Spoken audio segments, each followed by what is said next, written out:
C'est vrai que la semaine passée, c'est un message du 19 ou du 18, non, du 18 décembre, janvier, pardon, sur la présidentielle hors la République démocratique du Congo. C'est un pays très très riche. Très très riche en ressources primaires, très riche.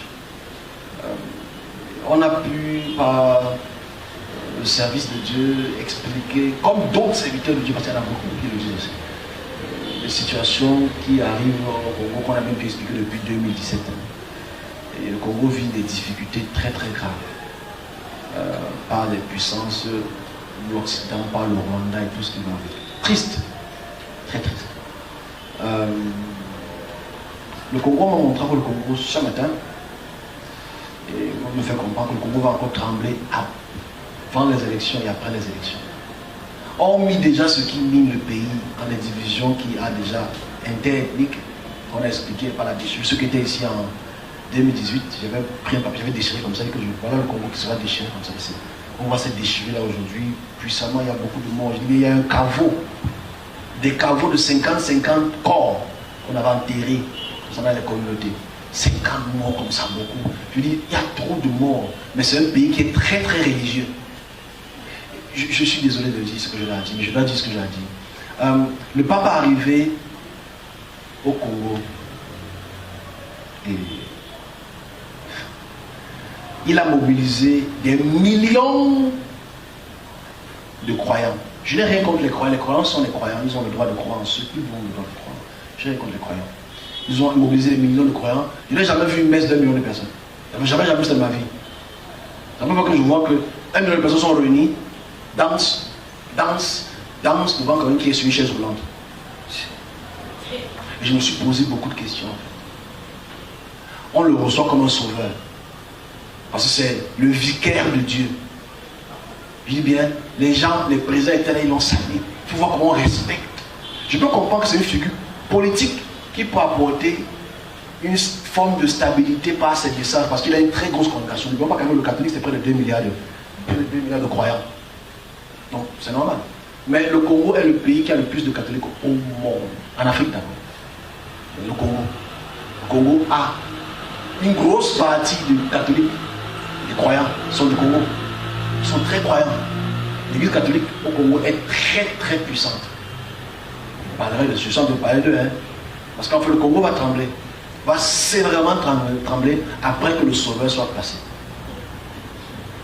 Pourquoi est-ce que chaque fois que le sauveur la passe, les pays tremblent avec la guerre après? Comment ne peut-on pas se réveiller? Comment à chaque fois que le pape passe, les pays restent en souffrance?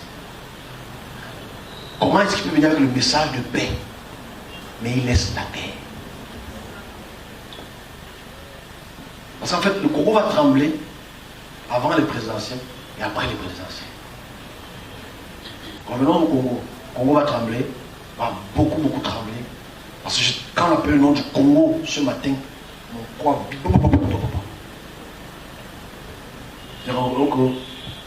On m'a parlé de la présidentielle il y a quelques semaines, qu'il y aura un nouveau président, qui va être accepté.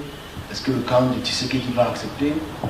Est-ce que le camp des réfugiés qui sont revenus pour les élections vont accepter? Parce que lui, là, il m'a l'air tout plus ou moins tout nouveau, il n'est pas très connu. Donc voilà à peu près ce que je peux dire par rapport au RD Congo. Ils vont trembler, on espère qu'ils vont comprendre. S'ils ne comprennent pas, c'est pas grave, la vie continue. Leur pays a beaucoup de ressources, mais elle est mal gérée. Qui sommes-nous pour parler? On a nos propres problèmes ici. Il faut qu'on parle de nos propres problèmes. C'est trop facile de s'ingérer dans la vie des autres pays. Ah, le Congo, on a le Cameroun.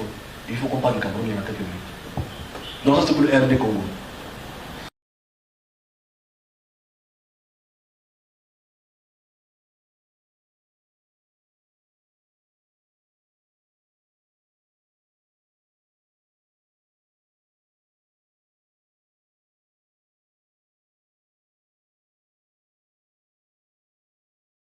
C'est l'horreur absolue, c'est ce que nous a confié un membre de la société civile du territoire de Béni, dans l'est de la République démocratique du Congo.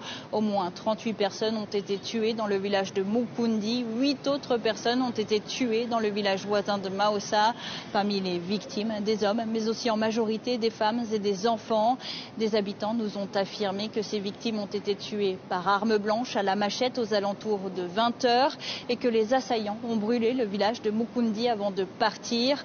Alors ce bilan est encore provisoire. Le porte-parole de l'armée congolaise de la zone nous a expliqué que des blessés ont été admis à l'hôpital et que des habitants ont été kidnappés. Selon l'armée, ces 2 attaques sont attribuées aux ADF, des rebelles affiliés au groupe État islamique. Les ADF sont accusés d'avoir tué des milliers de civils dans l'est du pays.